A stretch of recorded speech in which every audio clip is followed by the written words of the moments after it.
y hermoso, bendecido sábado. Hoy empezamos un nuevo trimestre, el primer trimestre del año 2024, y una nueva lección, cuyo título es El libro de Salmos. Y la primera lección lleva por título Cómo leer Salmos. Este es un tema muy, pero muy importante para el pueblo adventista, el pueblo que debía escudriñar diligentemente las Escrituras hasta recuperar el conocimiento de la verdad echada por tierra. Entonces la pregunta es, ¿cómo debemos leer Salmos? Como veremos, debemos hacerlo del mismo modo en el que debemos leer las otras escrituras de la Biblia, poniendo línea sobre línea a todas las palabras de la Biblia que hablan del mismo tema, del modo en el que lo hizo Jesús.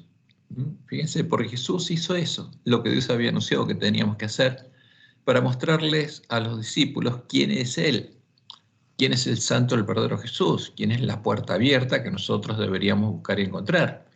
¿Y cuál es la promesa del Padre? La promesa del Evangelio del Reino de Dios, que nosotros deberíamos comprender para llegar a tener el Evangelio eterno y empezar a predicar plenamente el mensaje de los tres ángeles. Y Jehová anunció lo que haría con su palabra. Y nosotros tendríamos que conocerlo. Leo Isaías 28, del 9 al 13. ¿A quién se enseñará ciencia? ¿A quién se hará entender doctrina? O sea, ¿quién entendería la verdadera doctrina? Se pregunta a Dios. ¿A los destetados? ¿A quién está diciendo les voy a hacer entender doctrina? ¿A los destetados? ¿A los arrancados los pechos? ¿A los niños? Dice. Porque mandamiento tras mandamiento, mandato sobre mandato, renglón tras renglón, línea sobre línea, un poquito allí, otro poquito allá. Porque en lengua de tartamudos y en extraña lengua hablará este pueblo. ¿Cómo? Un poquito allí, otro poquito allá. Porque la profecía él la anunciaría de ese modo. Un poquito aquí, otro poco allá, un poco por este profeta, otro por otro profeta, sin que el profeta supiera de qué se trataba la profecía, porque eso es lo que Dios anunció. Y eso es muy claro. Y eso nos indica que la Biblia, el mensaje de Dios, no es un producto, como dice nuestra lección, divino humano, porque el mensajero no elabora el mensaje, simplemente lo trae. Y en este caso, los profetas ni siquiera sabrían qué parte de la profecía Dios le estaba dando. Un poquito allí, otro poquito allá. Porque en lengua de tartamudos y en extraña lengua hablará este pueblo, a los cuales dijo, este es el reposo, dar reposo al cansado, y este es el refrigerio. Mas no quisieron oír. La palabra pues de Jehová les será mandamiento tras mandamiento, mandato sobre mandato, renglón tras renglón, línea sobre línea, un poquito allí, otro poquito allá, hasta que vayan y caigan de espaldas y sean quebrantados y enlazados y presos. Ahora, ¿por qué? Porque no quisieron oír. Pero si la palabra de Dios se dio de este modo, ¿cómo podríamos oírla? Y vamos a ver lo que Dios nos dice. Y Jesús, justamente, lo que hizo es poner línea sobre línea todas las palabras de la Biblia, todo el anuncio de las profecías sobre quién era Él, para hacerles entender a los discípulos justamente eso, quién era Él, porque no lo entendían, como leemos en Lucas 24, 25 al 27. Entonces Él les dijo, esto se los dijo en el camino de Emaús a los discípulos, oh insensatos y tardos de corazón para creer todo lo que los profetas han dicho. ¿No era necesario que el Cristo padeciera estas cosas y que entrara en su gloria? Y comenzando, ¿desde dónde? Desde Moisés, porque eso es lo que tenemos que hacer nosotros para buscar la perfecta cadena de verdades en las que Dios reveló cada tema, porque las cosas reveladas son para nosotros y son fáciles de entender porque Dios las reveló en la lengua que todos podríamos entenderla.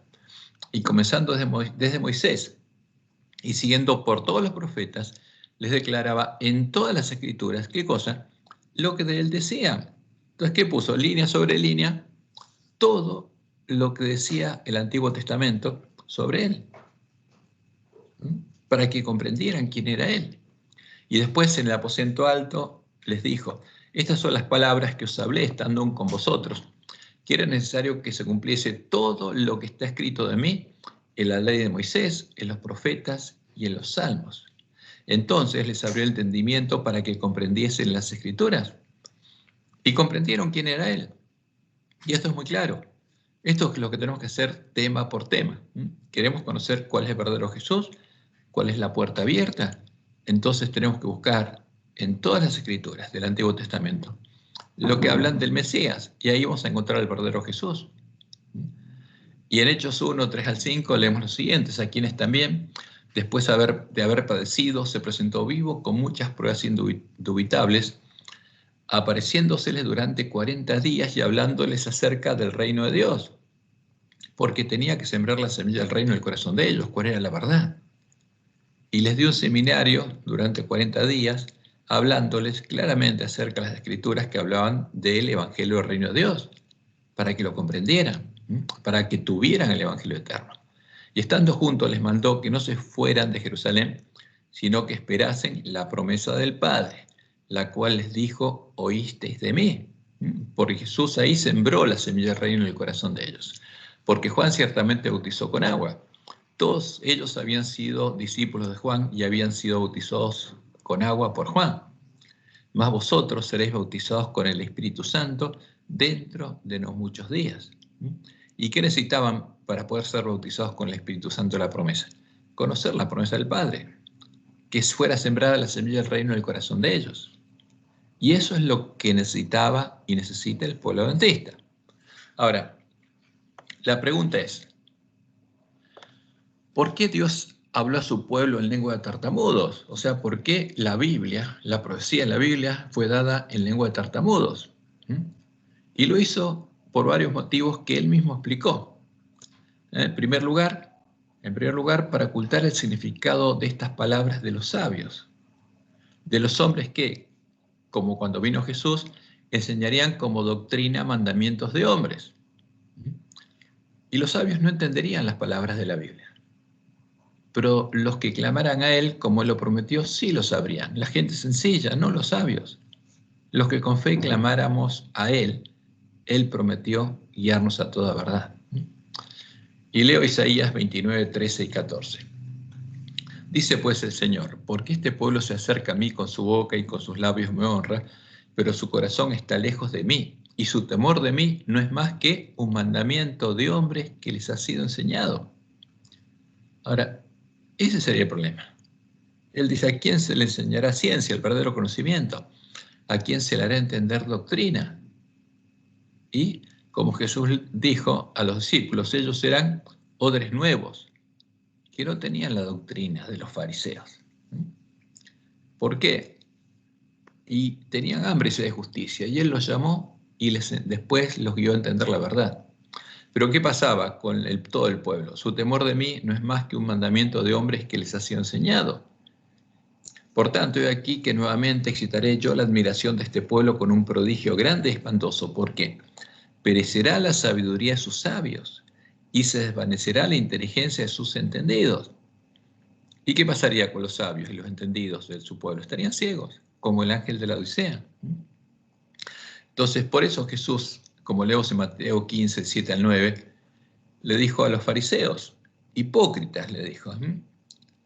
Bien profetizó de vosotros Isaías cuando dijo: este pueblo de labios me honra, mas su corazón está lejos de mí, pues en vano me honran, enseñando como doctrinas mandamientos de hombres, doctrinas de hombres, y no la palabra de Dios. Y los discípulos entonces le preguntaron por qué él hacía lo mismo que Dios había hecho por medio de Isaías, porque hablaba en parábolas simbólicas. Entonces, acercándose los discípulos, le dijeron: ¿por qué les hablas por parábolas? Y él respondiendo les dijo: porque a vosotros os es dado saber los misterios del reino de los cielos. ¿Cuándo lo comprenderían? Después de que él resucitara. Antes no, porque antes ellos lo que escuchaban eran las parábolas y no comprendían. Mas a ellos no les es dado, porque a cualquiera que tiene se le dará y tendrá más, pero al que no tiene, aún lo que tiene le será quitado. Por eso les hablo por parábolas, porque viendo no ven y oyendo no oyen ni entienden. Ahora, ¿qué pasa con las palabras de profecía que Dios anunció? Pasa lo mismo: viendo no ven y oyendo no oyen ni entienden.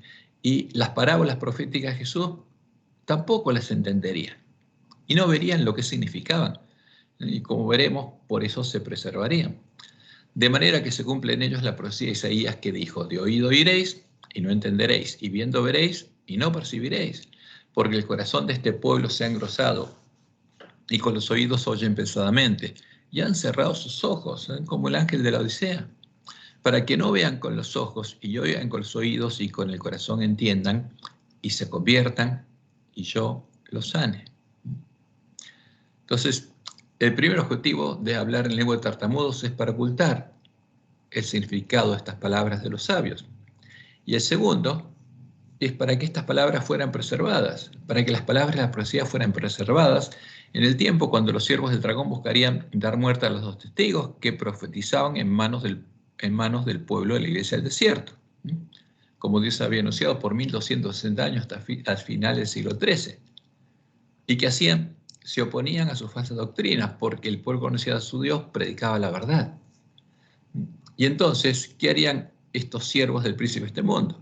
Buscarían dar muerte a los dos testigos, quemando todos los ejemplares de la Biblia sin corrupción y poner en su lugar la Biblia católica, a la que crearon cambiando las palabras de la Biblia, creando la Biblia católica, los cadáveres de los dos testigos, con los que podrían enseñar las falsas doctrinas de Roma. Entonces, la Biblia católica fue creada en el siglo IV, por orden del Papa Dámaso del año 382, para enseñar las doctrinas que habían sido modeladas por los apóstatas que hicieron la obra de Balaam. En el año 325 fue definida la doctrina de Jezabel. Eso los llevó a conocer las profundidades de Satanás. En el 380 buscaron asesinar, después de conocer las profundidades de Satanás, al pueblo que conocía a su Dios y no adoraba la abominación que ellos adoraban, a la abominación desoladora. Y en el 382 el Papa Dámaso le dio la orden a Jerónimo Estridón, su secretario, el mismo que había redactado el edicto de Tesalónica que mandaba asesinar a los cristianos que no adoraban a la abominación desoladora, a que refleje en la nueva Biblia a la abominación desoladora. Como Dios le mostró en Ajuay, vi que Dios había guardado en forma especial la Biblia. Sin embargo, cuando los ejemplares de ella eran pocos, hubo sabios que en algunos casos cambiaron las palabras, pensando que estaban haciendo más claro su sentido cuando en realidad estaban confundiendo lo que era claro e inclinándolas hacia sus opiniones establecidas que eran gobernadas por la tradición. Cambiaron las palabras de la Biblia, especialmente el Nuevo Testamento, y crearon los originales de la Biblia católica, los únicos que se conservan en griego. Y ahí reflejaron la doctrina de Jezabel y el resto de las doctrinas de Roma. Como dice Elena White en el Conflicto de los Siglos, página 639. En su afán por desacreditar los preceptos divinos, Satanás pervirtió las doctrinas de la Biblia, de suerte que se incorporaron errores en la fe de millares de personas que profesan creer en las Santas Escrituras. ¿Por qué? Porque las falsas doctrinas de Roma se pueden enseñar con la Biblia. ¿Y qué pasó? Por un tiempo hubo un conflicto, porque el pueblo conocía a su Dios, tenía la verdadera Biblia, y los siervos de Jezabel tenían la otra Biblia, y enseñaban doctrinas distintas. Y lo que buscaba Roma era destruir la Biblia verdadera, como anuncia la palabra de la profecía de Apocalipsis 11, 7 y 8. Cuando hayan acabado su testimonio, a fines del siglo XIII, después de los 1260 años en los que los dos testigos profetizaron la verdad en manos de los miembros de la iglesia primitiva, la bestia que sube del abismo hará guerra contra ellos y los vencerá y los matará. ¿Y qué quedarían? Sus cadáveres estarán en la plaza de la gran ciudad que en sentido espiritual se llama Sodoma y Egipto, la ciudad del príncipe de este mundo, donde también nuestro Señor fue crucificado, porque Jesús no murió en el templo de Jehová, murió en el atrio, donde están los gentiles, tomando nuestro lugar como si fuera un esclavo del pecado y de la muerte, para que nosotros pudiéramos vivir y tomar el lugar de Él, ¿dónde? En el templo de Jehová. Entonces, fíjense que este es el propósito que Dios tenía, preservar estas palabras que los sabios de Roma no entendieron. No las habían entendido los sabios del pueblo judío, y menos estos apóstatas. Y por eso se conservaron estas palabras para que nosotros pudiéramos recuperar el conocimiento de la verdad. porque ese es el tercer objetivo. Dios habló en lengua de tartamudos para que, estudiando las palabras de los cadáveres de los dos testigos, nosotros pudiéramos entender las palabras de las profecías y recuperar el conocimiento de la verdad echada por tierra. Cuando clamáramos a Él, cuando clamáramos a Dios y Él nos guiara a arreglar nuestras lámparas, para que los dos testigos volvieran a la vida y en nuestras manos volvieran a profetizar la verdad echada por tierra, para que pudiéramos prepararle el camino a la venida del Santo, el verdadero Jesús, y no adoráramos a la abominación desoladora de la que habló el profeta Daniel, que quedó reflejada en los cadáveres de los dos testigos. Y leo en Isaías 42:9. Y aquí se cumplieron las cosas primeras y yo anuncio cosas nuevas. ¿Cómo las anunciaba Jehová? En lengua de tartamudos. Pero la promesa es que antes que salgan a luz, yo os las haré notorias. Yo me voy a encargar de que ustedes las entiendan. ¿Quiénes? No los sabios, los que tuvieran hambre y sed de justicia. Y en Jeremías 33:2-3, Él nos dijo, así ha dicho Jehová, que hizo la tierra, Jehová que la formó para firmarla. Jehová es su nombre. Clama a mí, y yo te responderé. Y te enseñaré cosas grandes y ocultas que tú no conoces. Ahora, ¿a quién tendremos que clamar? ¿A los sabios? No, a Jehová.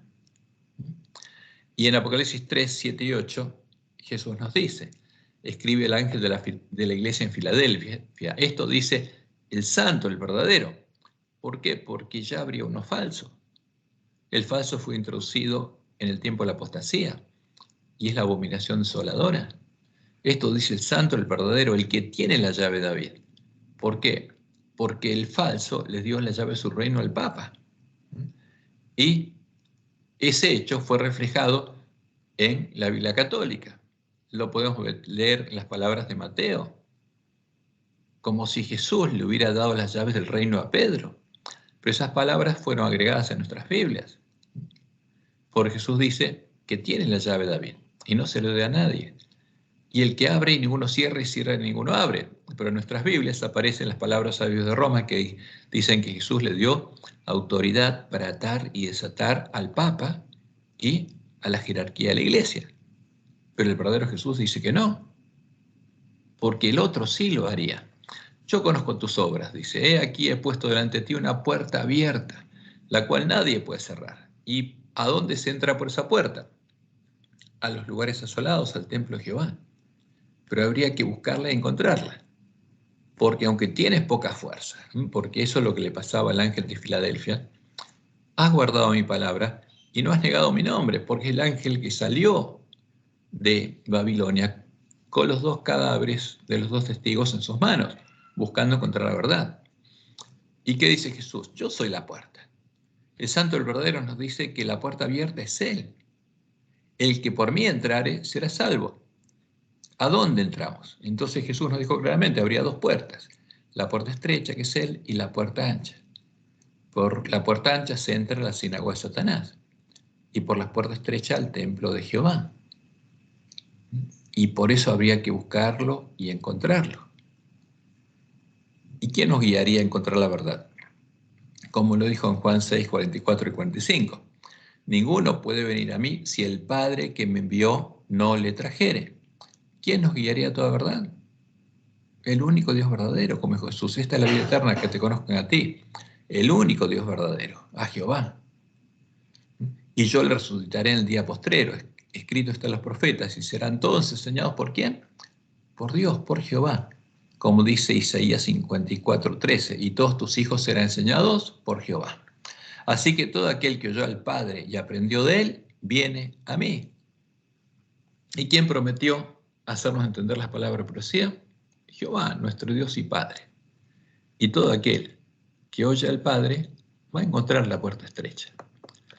Y esa puerta, como dice el Salmo 118, 19 al 23, que es una profecía, otro salmo profético, ahí dice, abridme las puertas de la justicia, entraré por ellas. ¿Alabaré a quién? A Jehová.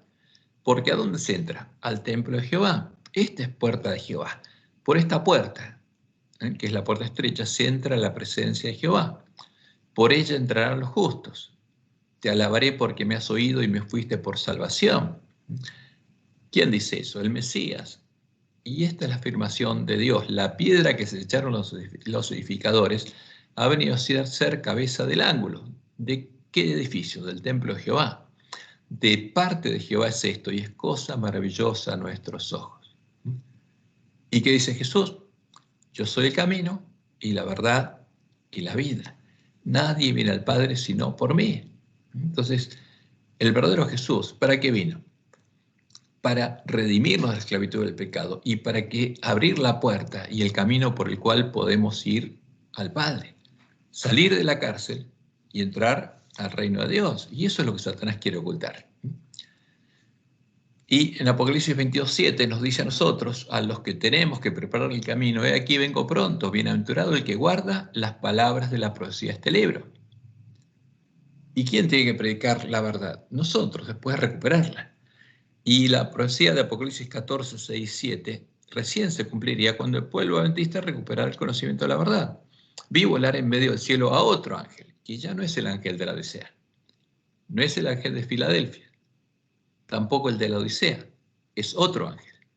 Ahora, ¿qué pasa con este?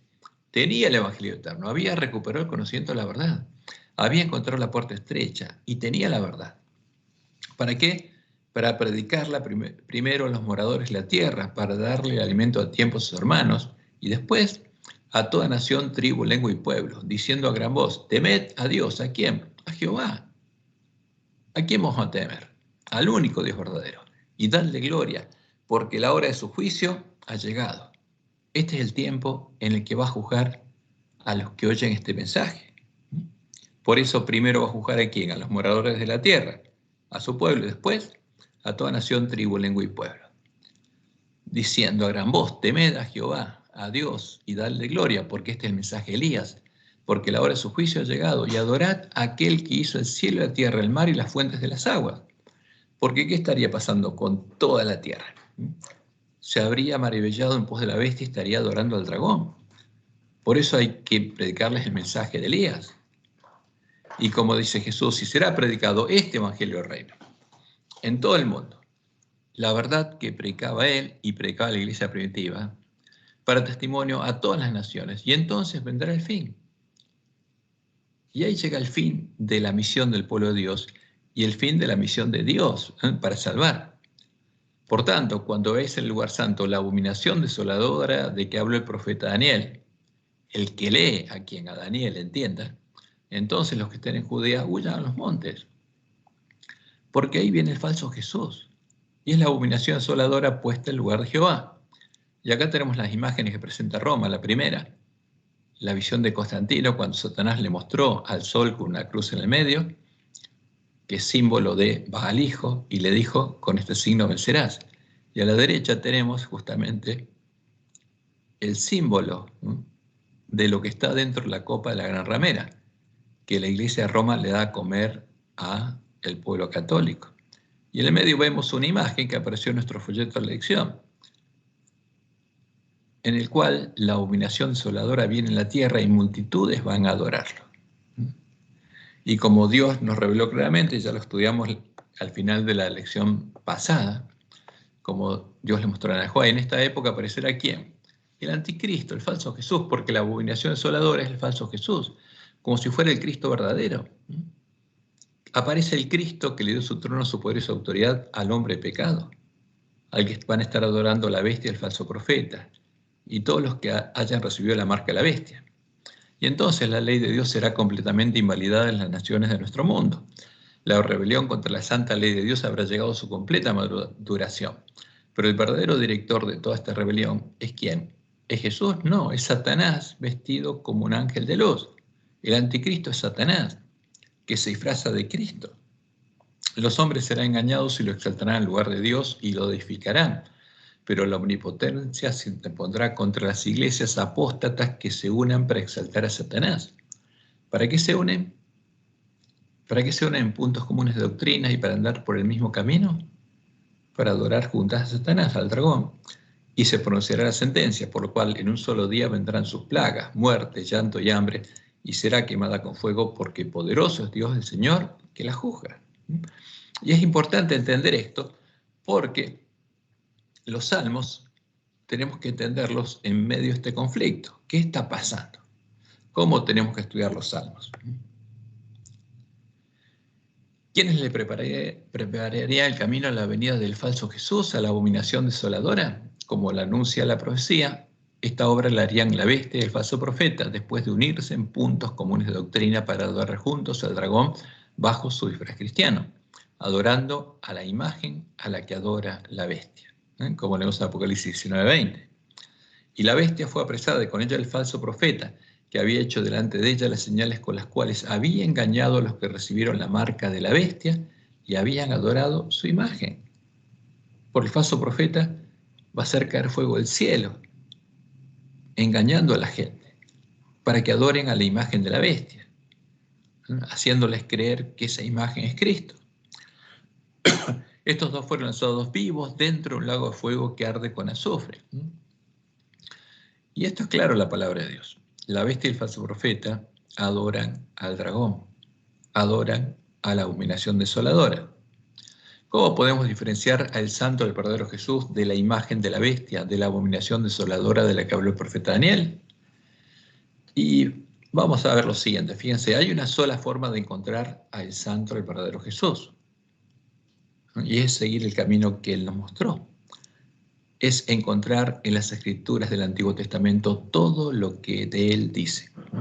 Porque el verdadero Jesús es el que cumple con todo el anuncio de las palabras de profecía. Y veremos que el falso no. Entonces, fíjense, repetimos las palabras que les dijo a sus discípulos y las que son parte del versículo de memoria. Entonces él les dijo: oh, insensatos y tardos de corazón para creer todo lo que los profetas han dicho.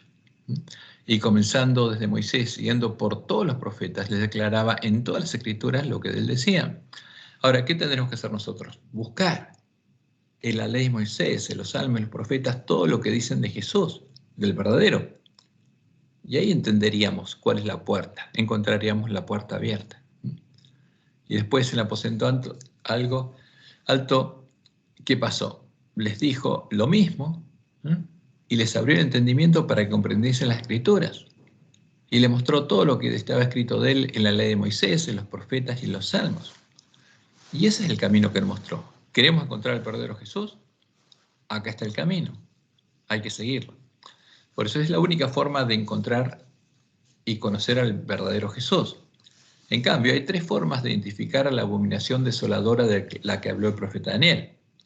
Primero, ver en la historia el cumplimiento de la profecía e identificar cuál fue la abominación, el ídolo en cuya defensa el hombre pecado asoló al pueblo, conocía a su Dios y no la adoraba. Y como podemos ver en el edicto de Tesalónica del año 380 después de Cristo, la abominación desoladora es el Dios, la Trinidad, el mismo Dios que está en medio de la iglesia adventista. Y como leemos en el Conflicto de los Siglos, página 496, cuando la iglesia primitiva se corrompió al apartarse de la sencillez del Evangelio y al aceptar costumbres y ritos paganos, perdió el espíritu del poder de Dios. Porque al comer de cosas sacrificadas a los ídolos, ¿a quiénes adoraban? A los demonios y no a Dios. Y para dominar las conciencias buscó el apoyo del poder civil. El resultado fue el papado, es decir, una iglesia que dominaba el poder del Estado y se servía de él para promover sus propios fines, especialmente para extirpar la herejía, para asesinar al pueblo que conocía a su Dios y no adoraba la abominación desoladora. Entonces, por eso Dios nos dice claramente, por medio de Elena, que debemos ver en la historia el cumplimiento de la profecía. ¿Cuándo se cumplió? ¿Cómo se cumplió? Para comprender el progreso de los eventos en el ordenamiento de las naciones para el conflicto final de la gran controversia. Y vamos al edicto de Tesalónica, cualquiera puede buscarlo y encontrarlo. ¿Y qué dijo ahí la bestia romana? Año 382 después de Cristo. El 380 después de Cristo, edicto redactado por el secretario del Papa Dámaso, Jerónimo Estridón, quien después, en el 382, creó la Biblia Católica.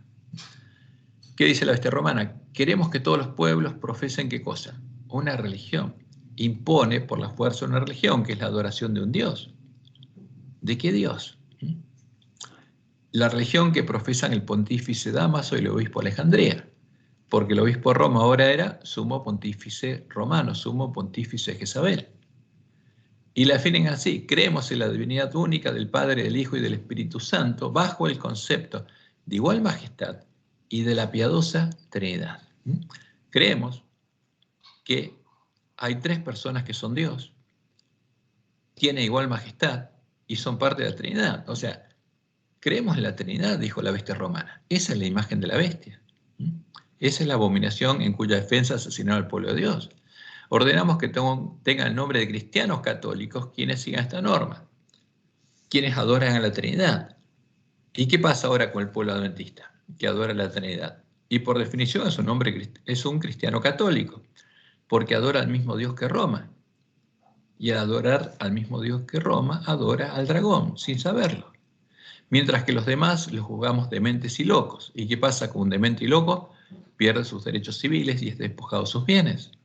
Sobre los que pesará la infamia de la herejía, como Dios les mostró a la Juárez, los declaran herejes. Y ahora hay que exterminar a los herejes. Sus lugares de reunión no recibirán nombre de iglesia y serán objeto primero de la venganza divina y después serán castigados por nuestra propia iniciativa que adoptaremos siguiendo la voluntad celestial. ¿Y qué pasó? Los que habían llegado a conocer las profundidades de Satanás se convirtieron en asesinos a sus hermanos, como dice Juan, en primera de Juan 3. Se manifestaron así de ese modo los hijos del diablo. Y Jesús fue claro en Juan 16, del 1 al 3. Cuando llegara el momento que esto pasara, esto lo harían creyendo que brindan servicio a Dios, y lo harían porque no conocen al Padre verdadero ni al Jesús verdadero. Estaban adorando un ídolo, a la abominación desoladora, a la Trinidad. Y la segunda forma de identificar a la abominación desoladora es ver el desplegarse el rollo, ver cuando en nuestros días se cumplieran las palabras profecías, identificar cuáles son los puntos comunes de doctrina que ahora unen a la bestia y el falso profeta en la misma religión, en la adoración del dragón.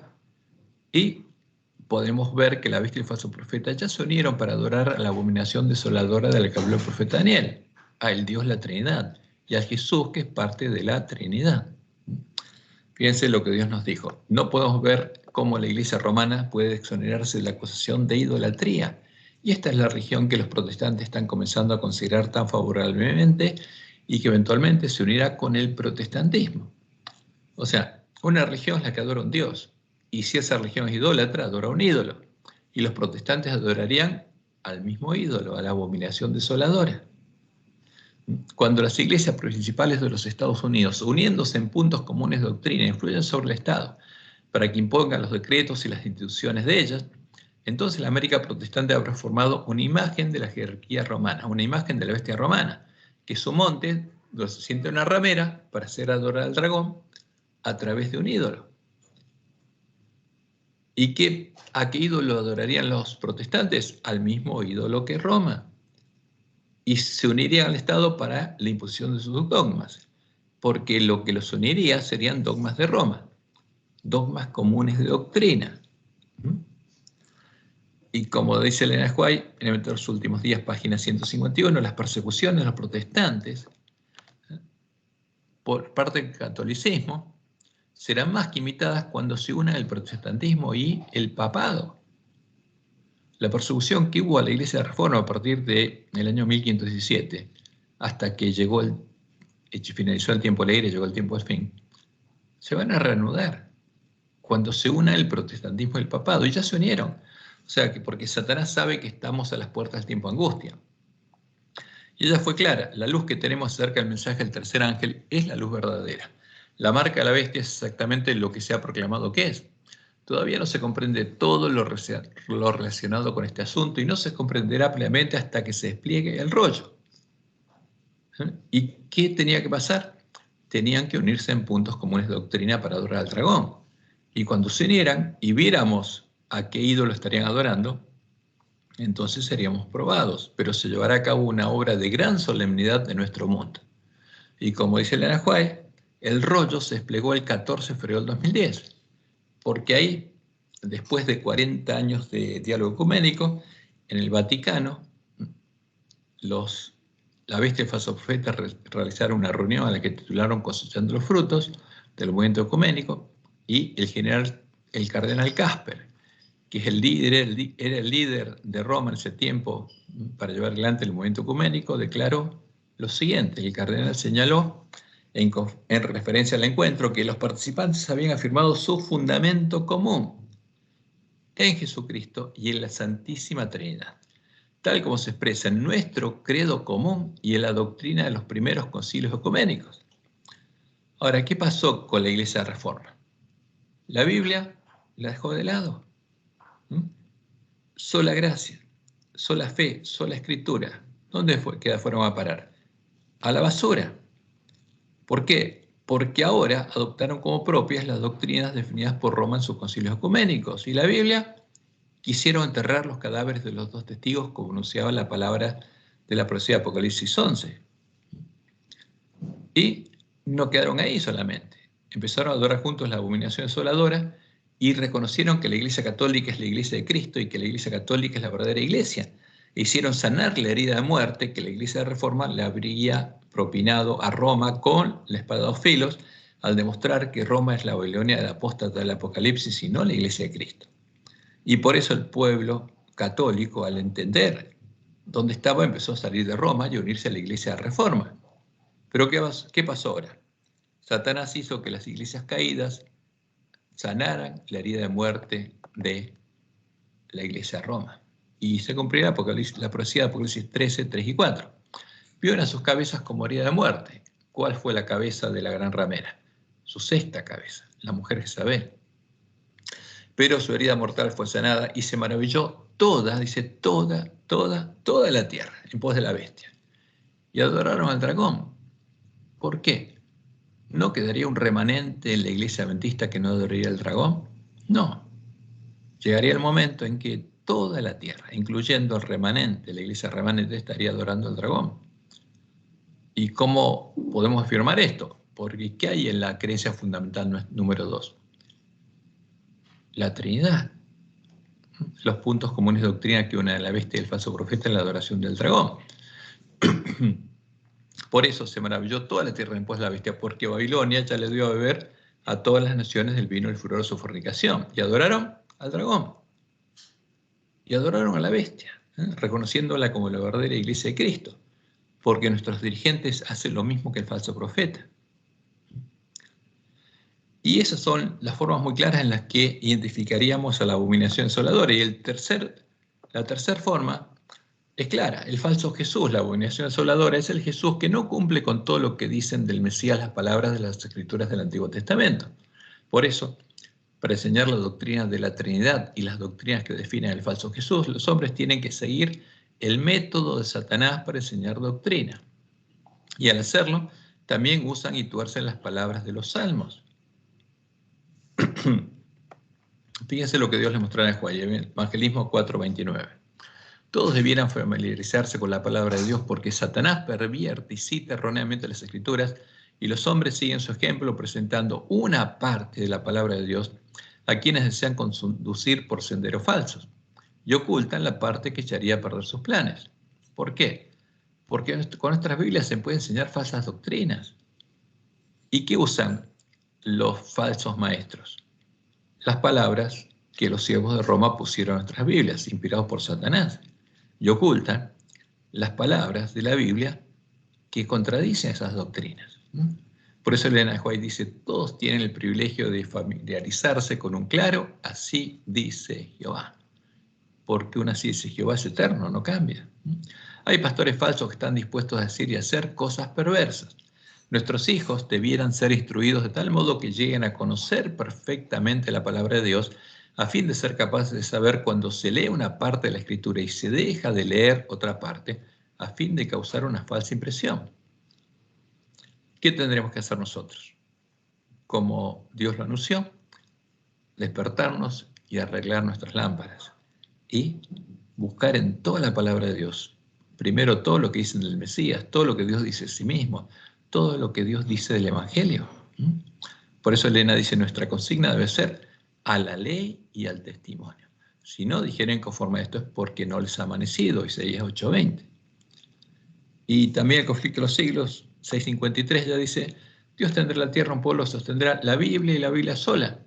¿Qué pasó con el falso profeta? Que reconoce a Roma como fuente de doctrina. Pero Dios tiene que tener un pueblo que sostenga la Biblia sola, como piedra de toque todas las doctrinas y base todas las reformas. Ni las opiniones de los sabios. ¿Quiénes son los sabios en teología? Los teólogos, los pastores, los doctores en teología. Ni las deducciones de la ciencia, ni los credos o decisiones de concilios, como son las 28 creencias fundamentales de la Iglesia Adventista, votada por la voz de las mayorías. Dice ya nada de esto, ni en conjunto ni en parte, debe ser considerado como evidencia en favor o en contra de cualquier punto de fe religiosa.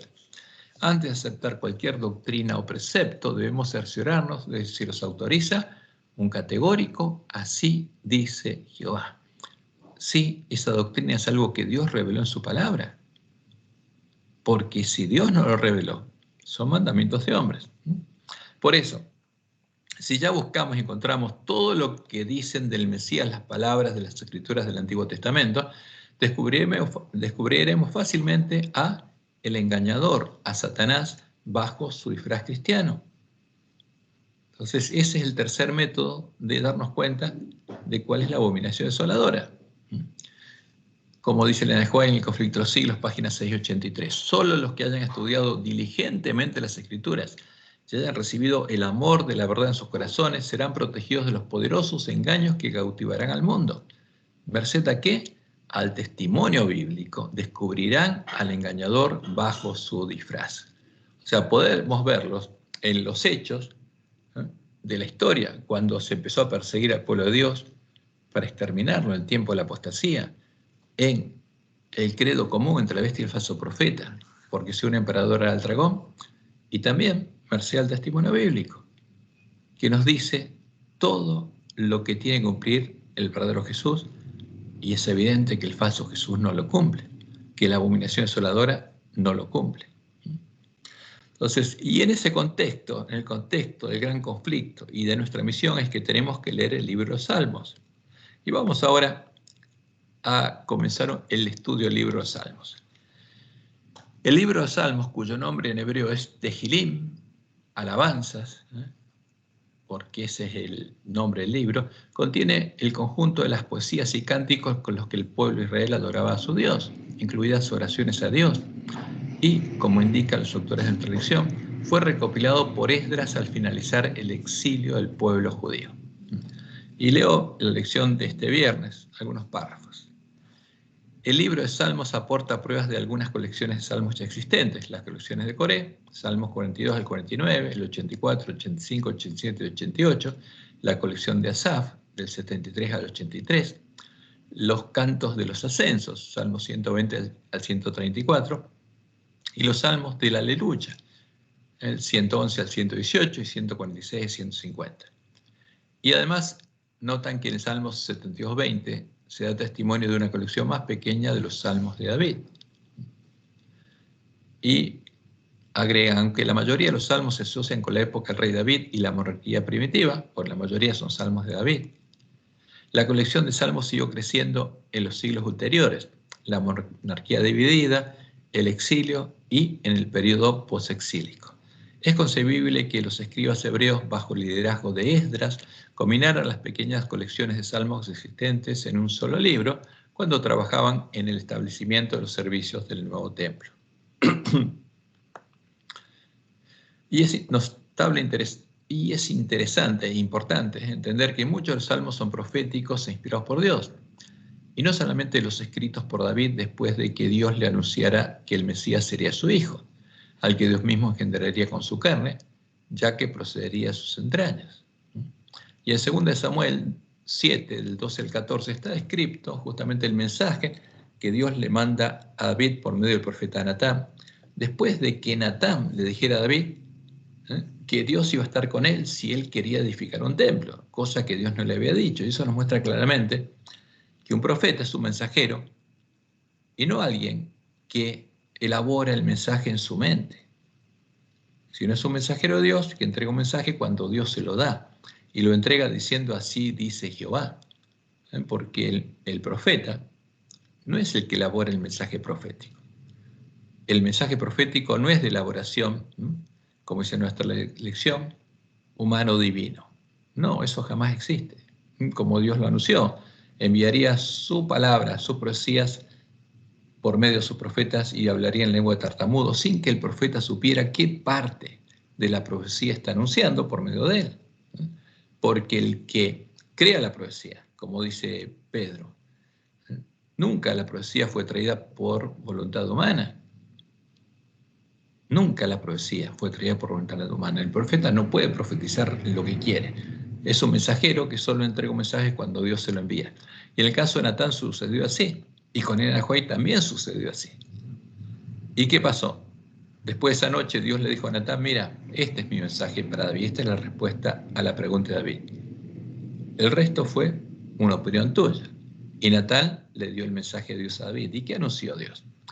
Y cuando tus días sean cumplidos y duermas con tus padres, o sea, después de que mueras, yo levantaré después de ti a uno de tu linaje, el cual procederá de tus entrañas, va a tener tu carne, y afirmaré su reino.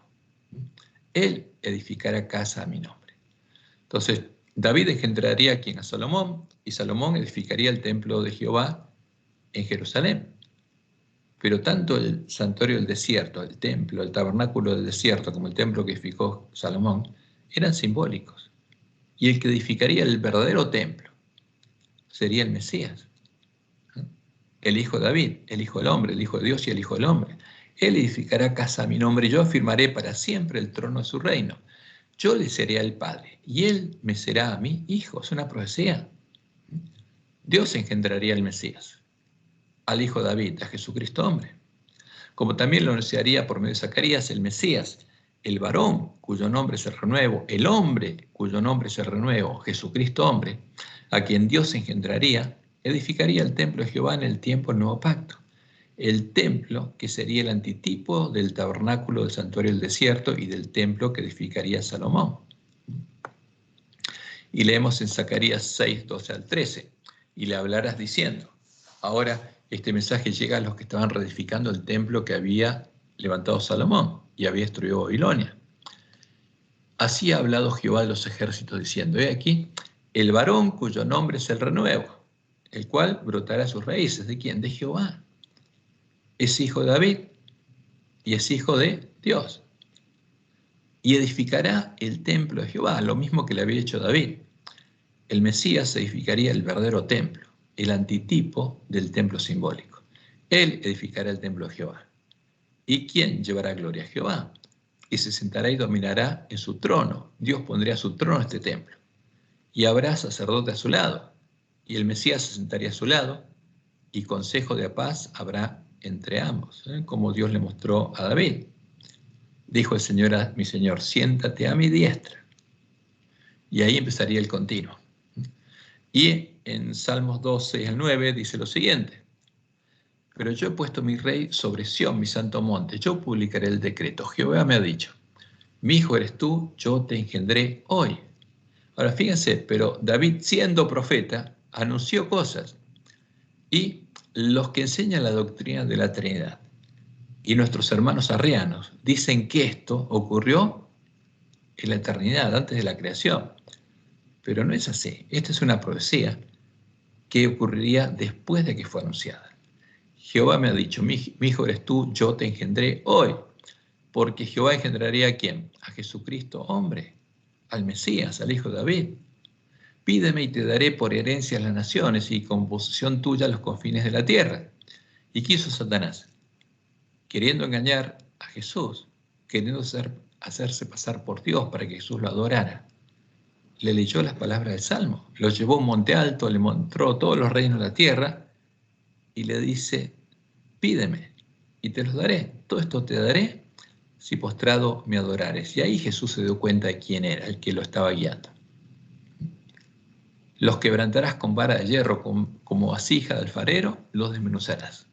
Y como dice el Salmo 89, 26 y 27, Él me clamará, mi Padre eres tú, mi Dios y la roca de mi salvación. ¿Quién diría esto? El Mesías, Jesucristo hombre. El varón cuyo nombre es el renuevo, como Jesús dice en Apocalipsis 3:12, al que venciere le haré columna el templo de mi Dios. y escribiré sobre él el nombre de mi Dios y el nombre de la ciudad de mi Dios, la nueva Jerusalén, la cual desciende del cielo de mi Dios.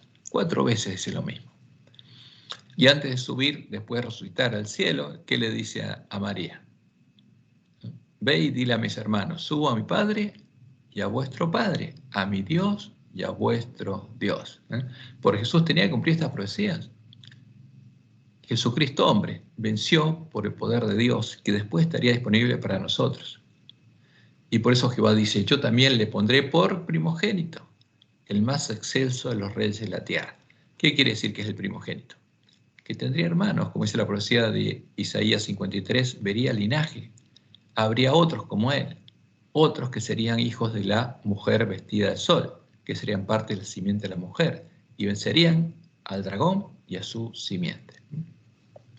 Como le indicó Pedro en su primer sermón de Pentecostés, del año 31, por medio de David, Dios también había anunciado la muerte y la resurrección del Mesías y su posterior ministerio sacerdotal, sentado a la diestra de Dios. Porque todas estas son profecías que están en los Salmos. Hechos 2, 30 al 35. Pero siendo profeta y sabiendo que en juramento Dios le había jurado que de su descendencia en cuanto a la carne, fíjense, este es el sermón de Pedro. ¿Qué carne tenía Jesús? La carne de David. Levantaría el Cristo para que se sentase en su trono, viéndolo antes, habló de la resurrección de Cristo. ¿Por qué? Porque sabía que moriría, pero que resucitaría, que su alma no fue dejada en el Hades, en la tumba, ni su carne vio corrupción. Y después sigue diciendo, porque David no subió a los cielos, pero él mismo dice, dijo el Señor a mi Señor, siéntate a mi diestra hasta que ponga a tus enemigos por estrado de tus pies. Y estas profecías que cita Pedro no están en los Salmos. Son profecías que Jesús había citado para mostrarles a ellos quién era Él. Y leo el Salmo 16, 7 al 10, donde está el primer anuncio. Bendeciré a Jehová que me aconsejas. Estas son palabras puestas en la boca del Mesías. Aún en las noches me enseña mi conciencia. A Jehová he puesto siempre delante de mí, porque está a mi diestra, no seré conmovido. Se alegró por tanto mi corazón y se gozó mi alma. Mi carne también reposará confiadamente, porque, fíjense, y estas palabras eran palabras para alentar a quien, al Mesías, a Jesús, que sabía lo que pasaría con él. Porque no dejarás mi alma en el Seol, en la tumba, ni permitirás que tu santo vea corrupción. Entonces, ¿de qué habló David? De la resurrección de Jesús, de la muerte y la resurrección. Y en el Salmo 110, del 1 al 5, leemos, Jehová dijo a mi Señor, siéntate a mi diestra hasta que ponga a tus enemigos por estrado de tus pies.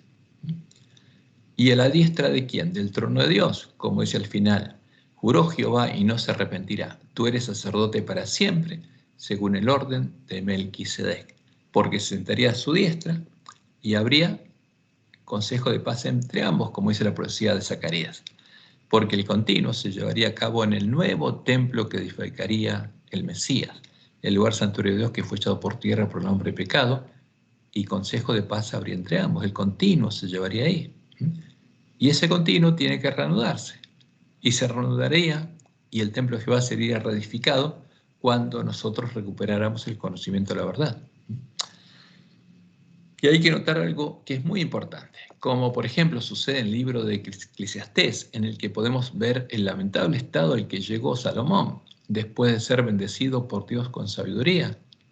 Y llegó ese estado por empezar a seguir sus propios caminos, buscando los placeres de este mundo. Fíjense, todo el mundo quiere tener plata, poder, placeres, todo lo que tuvo Salomón. ¿Y qué pasó con todo eso, con Salomón? ¿Qué hizo todo eso en el hombre más sabio del mundo? Lo destruyó. Y en Eclesiastés podemos ver a dónde llegó y el pensamiento de David en esa condición. ¿Por qué lo escribió? Perdón, el de Salomón en esa condición. Y en los Salmos también podemos encontrar la expresión de los deseos no santificados de los hombres. O sea, como en Eclesiastés encontramos lo que dice Salomón, donde perdió la fe. En los Salmos también podemos encontrar la expresión de los deseos no santificados de los hombres, que, como le indica Pablo, quedaron escritos para amonestarnos a nosotros, a los que hemos alcanzado los fines de los siglos. Al leer las palabras de lo que compusieron algunos de los desterrados a Babilonia, se hace evidente que no fueron inspiradas por Jehová, por el Dios de Israel, el Dios que es amor, el Dios cuya ley es el amor. Y este salmo es el Salmo 137, que dice ahí: junto a los ríos de Babilonia, allí nos sentábamos y aún llorábamos, acordándonos de Sión. Sobre los sauces en medio de ella colgamos nuestras arpas. Y los que nos habían llevado cautivos nos pedían que cantásemos. Y los que nos habían desolado nos pedían alegría, diciendo: cantadnos algunos de los cánticos de Sión. Y ellos escribieron: ¿cómo cantaremos cántico de Jehová en tierra de extraños? Si me olvidare de ti, oh Jerusalén, pierda mi diestra su destreza.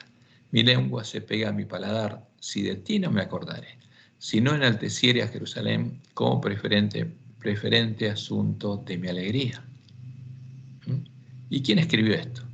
Los que volvieron de Babilonia a su tierra. Oh Jehová, recuerda contra los hijos de Edom el día de Jerusalén, cuando decían: arrasadla hasta los cimientos. Hija de Babilonia la desolada, bienaventurado el que te diere el pago de lo que tú nos hiciste. ¿Qué querían? Venganza. Dichoso el que tomare y estrellare tus niños contra la peña. Terrible el deseo. No es amor esto, es odio y deseo de venganza. Y es un salmo que refleja justamente el sentimiento de los que pasaron por esta historia, de algunos de los que pasaron por esta historia.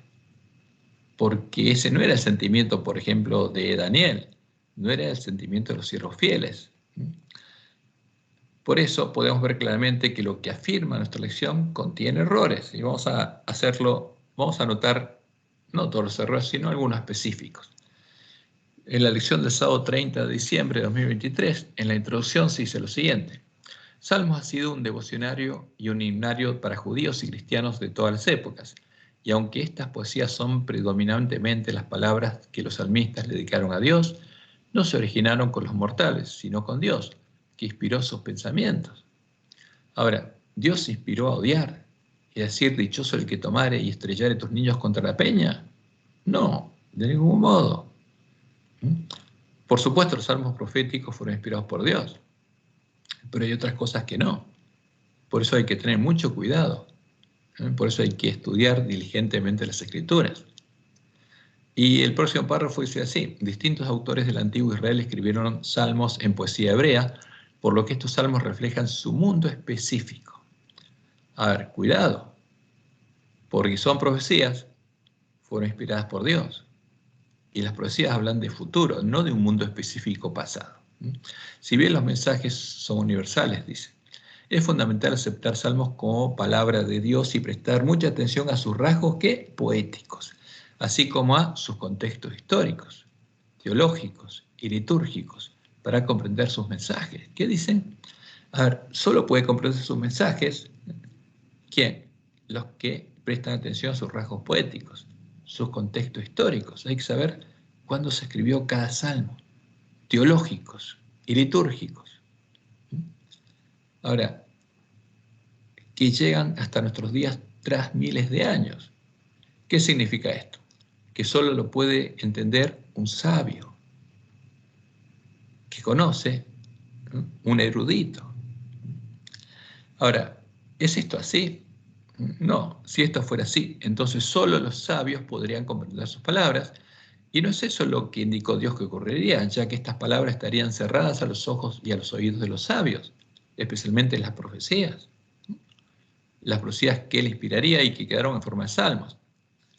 Y fíjense lo que dice la Lenguaje del Conflicto de los Siglos, página 656. Las verdades que se encuentran explicadas con la mayor claridad en la Biblia, que son claras, así dice Jehová, están dados en nuestro lenguaje, han sido envueltas en dudas y oscuridad por hombres doctos que con ínfulas de gran sabiduría enseñan que las Escrituras tienen un sentido místico, secreto y espiritual que no se echa de ver en el lenguaje empleado en ellas. Esos hombres, y el lenguaje, son falsos maestros. Fue personas semejantes a quienes Jesús declaró: no conocéis las Escrituras ni el poder de Dios. El lenguaje de la Biblia debe explicarse de acuerdo con su significado manifiesto. O sea, no importa el contexto histórico generalmente, salvo que se trate de una profecía, teológicos o litúrgicos, o sus rasgos poéticos. Lo importante es lo que se declara en la palabra de Dios y que nosotros podemos oír. El lenguaje de la Biblia debe explicarse de acuerdo con su significado manifiesto, a no ser que se trate de un símbolo o figura. Y por último, debemos notar que los autores de nuestra lección están usando una versión muy corrupta o descompuesta de los cadáveres de los dos testigos, en las que se elimina el nombre de Dios, Yahvé o Jehová, y en su lugar se pone un nombre ecuménico, el nombre del Dios de la Gran Babilonia, el Señor o Baal, siguiendo el ejemplo de lo que hicieron los sabios de Roma con las palabras del Nuevo Testamento, de la Biblia católica, a la que Jesús llama los cadáveres de los dos testigos, como podemos ver en el versículo de memoria de la lección 3. Aquí falta de, lo vamos a agregar. Fíjense que aparece lección 3, ya vamos a llegar, aparece esta imagen.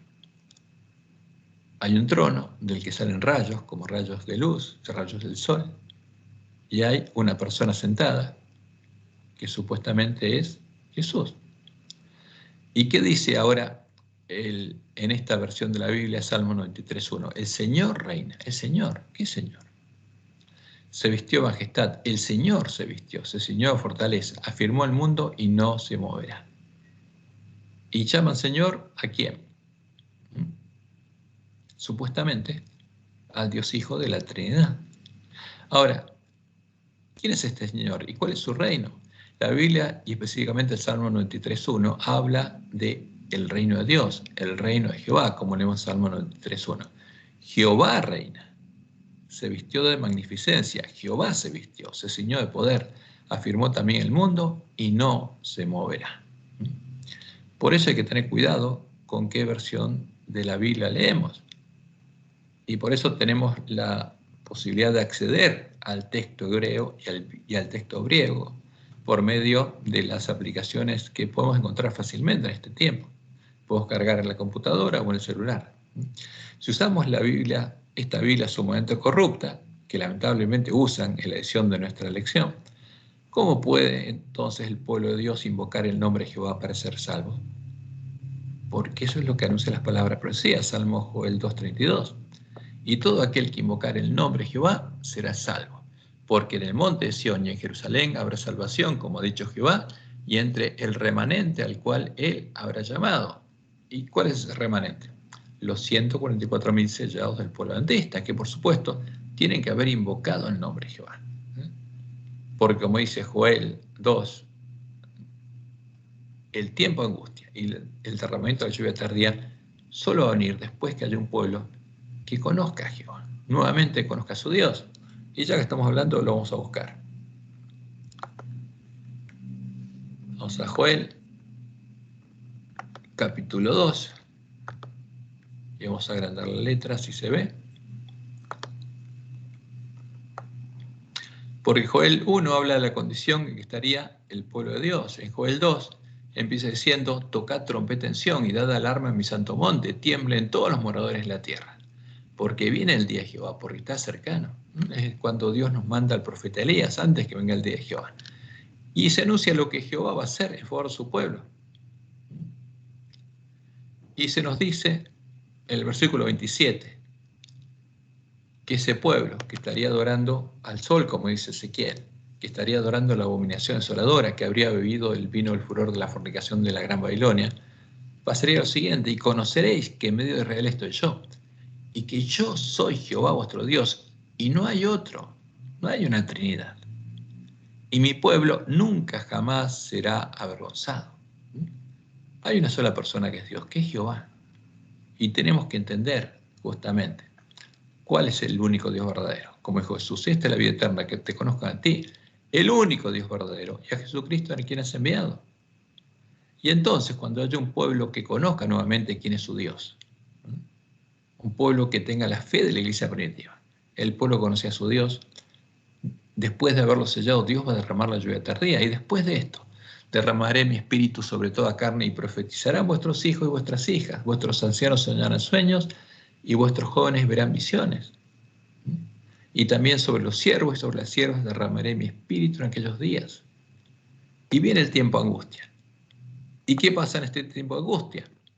Con el 2:32, y todo aquel que invocare el nombre de Jehová será salvo. Tiene que invocarlo, porque como dice el Salmo, digamos, el 96, todos los dioses de los pueblos son ídolos, más Jehová hizo los cielos. Jehová es el creador. Y no hay otro, es la única persona que es Dios. Y si no invocamos el nombre de Jehová, ¿cómo podemos ser salvos? Como dice claramente Pablo en Romanos 10. Y él dice, esta es la palabra de fe que predicamos, que si confesares con tu boca que Jesús es quien, Jehová el Señor. Como dice Isaías 9:6, el Dios fuerte, el Padre eterno, como dice Isaías 43, vos que clama el desierto, prepara el camino a Jehová. Y como dice Isaías 9:25, cuando lo vamos a venir en los cielos, y aquí este es nuestro Dios, le hemos esperado y salvará, este es Jehová. Y el pueblo conocía a su Dios, confesaba que Jesucristo es Jehová el Señor. Y creyeres en tu corazón que Dios le levantó a los muertos, claramente cuando anuncia las palabras de profecía, como recién leímos que el mismo David anunció, serás salvo. Porque esa es la palabra de fe. Tenemos que creer en el único Dios verdadero y en el verdadero Mesías. Porque con el corazón se cree para justicia, pero con la boca se confiesa para salvación. Y tenemos que confesar en quién creemos. Pues la Escritura dice, todo aquel que en él creyere no será avergonzado. Porque no hay diferencia entre judío y griego, pues el mismo que es Señor de todos es rico para con todos los que le invocan. Y cita Joel 2:32. Porque todo aquel que invocare, ¿el nombre de quién? El nombre de Jehová, será salvo. Pero ¿qué dice nuestra Biblia ecuménica? Nuestra Biblia, creada por los sabios de Roma, porque el Nuevo Testamento es justamente el cadáver de lo que era el verdadero Nuevo Testamento. Dice el Señor, que es un concepto justamente genérico y que abarca a todas las religiones, porque todos los ídolos son llamados Señor. Por eso Pablo dice, ¿cómo pues invocarán a quién? A Jehová, a aquel del cual no han oído. ¿Y cómo creerán en Jehová? En aquel de quien no han oído. ¿Y cómo oirán de Jehová sin haber quien les predique? ¿Y cómo predicarán de quién? De Jehová. Si no fueren enviados por quién? Por Jehová, como vio Elías. Como está escrito, cuán hermosos son los pies de los que anuncian la paz, de los que anuncian buenas nuevas. Ahí cita Isaías 52:7. El que anuncia a Sión, tu Dios reina, que predica el Evangelio del reino de Dios. Mas no todos obedecieron al Evangelio, pues Isaías dice, Señor, ¿quién ha creído a nuestro anuncio? Isaías 53:1. Así que, dice Pablo, la fe es por el oír y el oír por la palabra de Dios. Y acá viene el tercer sola de Lutero, sola gracia, sola fe. Pero la fe solo viene por el oír la palabra de Dios, sola escritura. Como lo hizo Jesús, los siervos fieles a Dios tienen que guardar las palabras de la ley de Moisés. O sea, tienen que invocar el nombre de Jehová. Y Jesús fue claro en Mateo 5:18, porque él dijo que no había venido a abolir la ley y los profetas, sino había venido a cumplir. Y dijo, porque de cierto os digo que hasta que pase en el cielo y la tierra, ni una jota, ni una tilde pasará de la ley hasta que todo se haya cumplido. Porque la ley es una profecía simbólica. Y en la que encontramos también el cántico de Moisés, que anuncia claramente lo que estaría pasando en este tiempo con la iglesia remanente. Por eso en Malaquías 4, del 4 al 6, tenemos el siguiente mensaje. Dicen, acordaos de la ley de Moisés, mi siervo, al cual encargué en Horeb, ordenanzas y leyes ¿para quién? Para todo Israel, para todos mis siervos, para todos mis sacerdotes. He aquí, dice Jehová, yo os envío el profeta Elías antes que venga el día de Jehová, grande y terrible. Él hará volver el corazón de los padres hacia los hijos y el corazón de los hijos hacia los padres. ¿Para qué? Para que tengamos la misma fe que la iglesia primitiva. No sea que yo venga y hiera la tierra con maldición. O sea, antes que de venir, sabiendo que estaríamos adorando a Baal, a la abominación desoladora, Dios prometió mandar al profeta Elías para que volviéramos a tener la fe de la iglesia primitiva, porque si no, él tendría que herir la tierra, símbolo de su pueblo. ¿Dónde está su pueblo? Las vírgenes, con maldición. ¿Y qué dice la ley de Moisés? Lo que tienen que hacer todos los sacerdotes. Jesús es sacerdote. Jehová habló a Moisés diciendo, habla a Aarón y a sus hijos y diles, así bendeciréis a los hijos de Israel, diciéndoles, ¿cómo? El Señor no, Jehová, Yahvé, el único Dios verdadero, te bendiga y te guarde. Jehová haga resplandecer su rostro sobre ti y tenga de ti misericordia. Jehová alce sobre ti su rostro y ponga en ti paz. ¿Y cuál es la promesa de Dios? Cuando los sacerdotes cumplieran lo que él estableció en el pacto con Leví. Y pondrá mi nombre sobre los hijos de Israel y yo los bendeciré. ¿Qué pasa si a alguien le decimos, Baal te bendiga? ¿Quién tiene que bendecir? Baal. Si decimos la Trinidad te bendiga, ¿quién tiene que bendecir? La falsa roca que son dioses, como Jehová lo anunció en el cántico Moisés. Y pondrá mi nombre, Jehová te bendiga, y yo los bendeciré. Por eso es importante entender las palabras de la Biblia y tener mucho cuidado cuando estudiamos los cadáveres de los dos testigos y arreglar nuestras lámparas para comprender cuál es la verdad. Porque solo entonces los lugares asolados serían reedificados con piedras vivas. Como dice David en el Salmo 15:1, porque él sabía que su hijo edificaría el templo de Jehová. Y ahora la pregunta es, Jehová, ¿quién habitará en tu tabernáculo? En el verdadero templo, porque en el tabernáculo del desierto no habitaba nadie. En el templo de Jerusalén no moraba nadie adentro del templo, del lugar santo ni del lugar santísimo. Ahora, pero él sabía que en el templo que edificaría Jesús, su hijo, habitaría su pueblo. Entonces la pregunta, Jehová, ¿quién habitará en tu tabernáculo?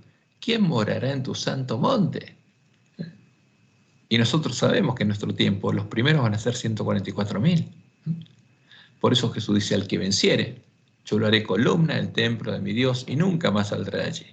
Y escribiré sobre él el nombre de mi Dios y el nombre de la ciudad de mi Dios, la nueva Jerusalén, la cual desciende del cielo de mi Dios y mi nombre nuevo. Y como leemos en Apocalipsis 14:1, y esto le hubiera gustado verlo a David, como le hubiera gustado ver a la iglesia primitiva, después miré y aquí el Cordero estaba en pie sobre el monte de Sión y con él 144.000 que tenían el nombre de él y de su padre escrito en la frente, que eran columnas del templo de Dios y nunca más saldrían de allí. Y esa es la respuesta al Salmo 15:1. ¿Quién habitará en tu tabernáculo? Jehová. ¿Quién morará en tu santo monte? En tu monte santo. Y eso es lo que va a pasar con las vírgenes sensatas, que arreglen sus lámparas y recorran el camino angosto que lleva a la cima del monte Sión. Esta es la promesa para el pueblo adventista, las vírgenes a las que es semejante en nuestro tiempo el reino de los cielos. Que Jehová te bendiga y te guarde y te guíe a toda verdad. Y, por supuesto, tenemos que desear y pedirle a Dios, a Jehová, que nos guíe a entender las palabras de los salmos que Él inspiró y que podamos ver claramente la diferencia entre lo que Él inspiró y lo que fueron la expresión de los hombres, de lo que tenían en su corazón, que es fácil de verlo cuando uno conoce quién es el único Dios verdadero. Que Jehová los bendiga y los guarde y los guíe a toda verdad y que tengan un hermoso y bendecido sábado.